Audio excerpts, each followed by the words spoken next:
It's June 2012, paper 6.2. The random variable x has the probability distribution shown in the table. X आपके पास 2, 4, 6 है, possibility आपको दी है 0.5, 0.4 and 0.1. Two independent values of x are chosen at random. The random variable y takes the value 0 if the two values of x are the same.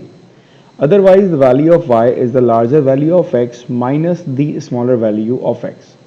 Draw up the distribution table for y. अच्छा हो क्या रहा है, आप इस x की कोई दो वैल्यूज़ ले रहे हैं. दैट सपोज आपने लिया 2 और 4. ठीक है. अब अगर ये दो नंबर डिफरेंट हैं तो y क्या हो जाएगा, y हो जाएगा इनका डिफरेंस, मतलब larger number minus smaller number. मतलब इस केस में y हो जाएगा मेरे पास 4. और अगर आपने x की दो वैल्यूज़ ली और वो दोनों वैल्यूज़ आपके पास सेम हैं तो जो y का आंसर होगा वो हो जाएगा हमारे पास 0. ये हो रहा है हमारे पास इस क्वेश्चन में. तो अब हम y के लिए क्या करेंगे, हम y के लिए एक पॉसिबिलिटी डायग्राम बना लेते हैं ताकि उससे हमें काम करना काफ़ी इजी हो जाएगा. ये आगे पॉसिबिलिटी डायग्राम. x के पॉसिबल आउटकम्स क्या है मेरे पास, या तो x2 हो सकता है या x4 हो सकता है या x6 हो सकता है. ये यहाँ पर किया x2, x4 और x6.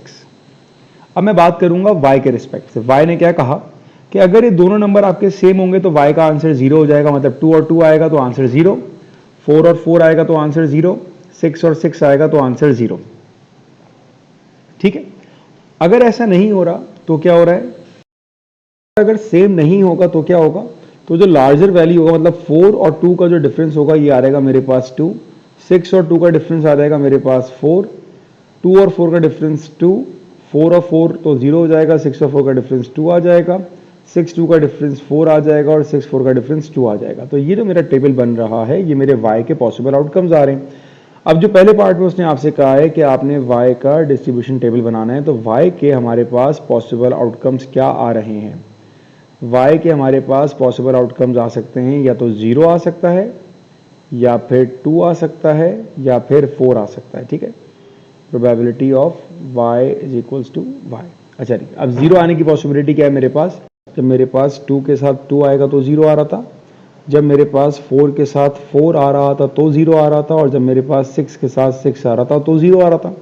अब 2 आने की पॉसिबिलिटी आपको क्वेश्चन में दी है 0.5, तो ये आ रहेगा 0.5 इंटू 0.5 प्लस 4 आने की पॉसिबिलिटी क्या है 0.4 इंटू 0.4 प्लस 6 की क्या है 0.1 इंटू 0.1.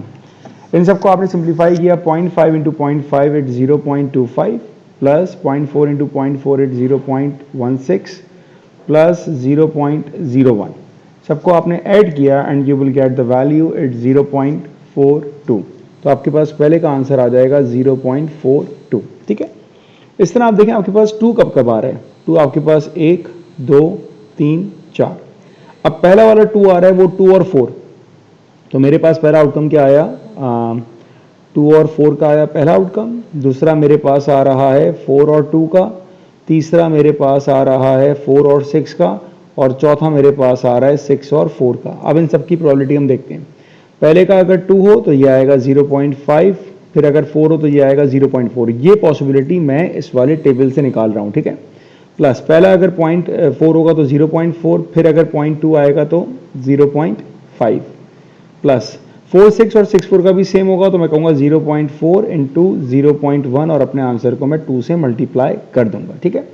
अब देखिए क्या आंसर आता है इसका हमारे पास, 0.5 मल्टीप्लाई बाय 0.4 मल्टीप्लाई बाय 2, क्योंकि दोनों का सेम होगा इनका. तो ये आ जाएगा मेरे पास 0.4 प्लस 0.4 टाइम्स 0.1 टाइम्स 2, तो दैट लीड्स टू 0.08. तो आपने दोनों को ऐड किया तो आपका आंसर आ जाएगा 0.48. तो ये आपके पास 2 की पॉसिबिलिटी आ गई, दैट इज 0.48. अब आते हैं लास्ट वाली पर 4 के ऊपर. तो 4 आपके पास कब कब आ रहा है, 2 दफ़ा आ रहा है. एक 2, 6 पर आ रहा है और एक 6, 2 पर आ रहा है. दोनों की पॉसिबिलिटी सेम होगी मेरे पास. केसेस दो बनेंगे, possibility of 2 and 6 plus probability of 6 and 2. तो अगर पहला 2 हो उसकी पॉसिबिलिटी क्या है 0.5, दूसरा 6 होगा 0.1 और इन दोनों को मैं 2 से मल्टीप्लाई कर दूंगा. So that is 0.5 into 0.1 into 2 it's 0.1. तो ये आ गया मेरे पास डिस्ट्रीब्यूशन टेबल फॉर y. जब आपके पास टेबल आ जाएगा अब आपने निकालनी है expected value for second part. उसके हमारे स्टेप सेम होते हैं कि हमने क्या निकालना होता है, पहले y dot P of y निकालना होगा यहाँ पर. So 0 into 0.42 it will be 0, 2 into 0.48 it gives you the value of 0.96 and 4 into 0.1 it's 0.4. Simplify करके आपने ऐड करना है, तो 0.96 plus 0.4 that is equals to 1.36 और ये आपके पास आपका आंसर आ रहा है. एक मिनट, 0.96 प्लस 0.4 इट्स 1.3. ये आपका आंसर आ गया एक्सपेक्टेड वैल्यू का.